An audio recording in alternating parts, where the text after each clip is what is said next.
Praise the lord. ప్రభువైన యేసుక్రీస్తు నామములో మీ అందరికీ వందనాలు తెలియజేస్తున్నాను. ఈరోజు దేవుని వాక్యమును మనం చదువుకుందాం. 2వ రాజుల గ్రంథము 17వ అధ్యాయము 25వ వచనం. అయితే వారు కాపురం ఉండనారంభించినప్పుడు యెహోవా యందు భయభక్తులు లేనివారు గనుక యెహోవా వారి మధ్యకి సింహములను పంపెను, అవి వారిలో కొందరిని చంపెను. ప్రియమైన దేవుని బిడ్డలారా, ఇశ్రాయేలు ప్రజలు సోమ్రోను అనే పట్టణంలో కాపురం ఉంటుండగా వారు దేవునికి భయపడకుండా వారి ఇష్టానుసారంగా జీవించినప్పుడు అష్షూరు రాజు చేత వారందరూ చెరగా కొనుపోబడ్డారు. కొనుపోబడిన తర్వాత అష్షూరు రాజు రకరకాలైనటువంటి ప్రదేశాల నుంచి సోమ్రోను అని ఇశ్రాయేలు యొక్క ప్రదేశంలోకి వేరువేరు ఊరుల నుంచి జనాన్ని తీసుకుని వచ్చి ఆ ప్రాంతంలో వారిని ఉంచాడు. ఉంచినప్పుడు జాగ్రత్తగా మనం అర్థం చేసుకోవాలి. ఇశ్రాయేలుకి దేవుడు వాగ్దానం ఇచ్చాడు. ఏమని? నేను పాలు తేనెలు ప్రవహించు కానాను దేశంలో మిమ్మల్ని ఉంచుతూ ఉన్నాను. అక్కడ మీరు నన్ను ఆరాధించాలి, నన్ను సేవించాలి. మోషే మీకు ఏ ధర్మశాస్త్రం అయితే ఇచ్చాడో దాన్ని అనుసరించి నడుచుకోవాలని విషయాన్ని చెప్పినప్పుడు వారందరూ అంగీకరించి నడుచుకున్నారు. కొంతకాలమైన తర్వాత వారు దేవుని విడిచిపెట్టినప్పుడు దేవుడు వారిని చెరగా అష్షూరు పంపించారు. అయితే ఈ మాటను ఎందుకు మీకు జ్ఞాపకం చేస్తున్నానంటే, వీరు వచ్చారు కానీ అష్షూరు రాజు పంపించాడని వచ్చారు తప్ప దేవుడు వారికి వాగ్దానం చేయలేదు, దేవుడు వారిని రప్పించలేదు.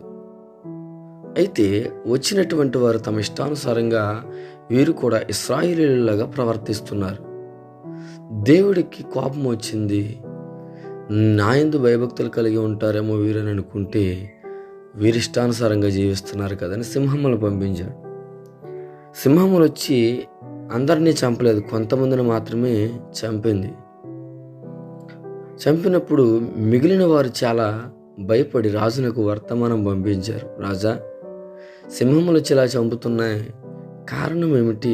మేమేం చేయాలి చంపకుండా ఉండాలంటే అని రాజుకు వర్తమానం పంపించినప్పుడు రాజు మంత్రి అలాగే తన ఎదురున్న వారితో ఆలోచన చేసి, ఎందుకు ఇలాగ జరుగుతుంది, అసలు ఏం చేస్తే ఇది నివారణ అవుతుంది అన్న ఆలోచనతో అక్కడున్న వారిని అడిగినప్పుడు వారు తెలియజేశారు, జీవం గల దేవుడు ఇశ్రాయేలును నడిపించాడండి.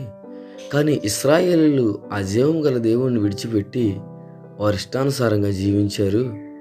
వారినింటి మీరు చెరగా తీసుకుని వచ్చేసారు. కానీ మీరుంచిన వారు కూడా వారికి లాగానే అనుసరిస్తున్నారని దేవునికి కోపం వచ్చి ఉండొచ్చు. దేవుని యందు భయభక్తులు కలిగి ఉండటం వారికి నేర్పిస్తే దేవుడు వారిని క్షమించి వారిని అక్కడ బ్రతకనిస్తాడు అని చెప్పి సలహా ఇవ్వడం జరిగింది. వారు సోమ్రోను నుంచి తీసుకొచ్చినటువంటి యాజకులలో ఒకడు మిగిలి ఉన్నాడు. ఆయన్ని వాళ్ళకి ఇశ్రాయేలీయులు ఏ విధంగా చేసేవారు, ఏ విధంగా చేస్తే యెహోవా దేవుడికి ఇష్టము అలా చేయమని నేర్పించమని పంపించాడు.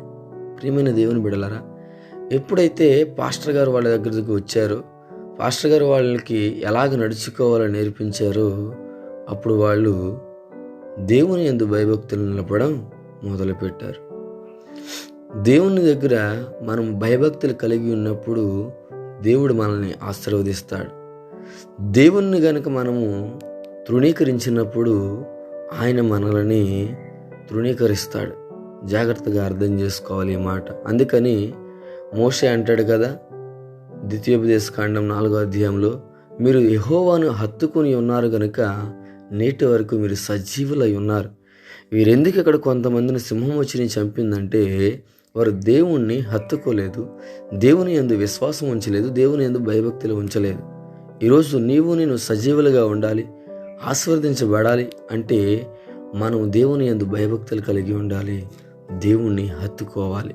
కనుక ప్రియమైన దేవుని బిడ్డలారా, ఈరోజు వాక్యం వింటున్న బిడ్డలైన మీకు నేను తెలియజేస్తున్నాను, మనము దేవుణ్ణి హత్తుకోవాలి.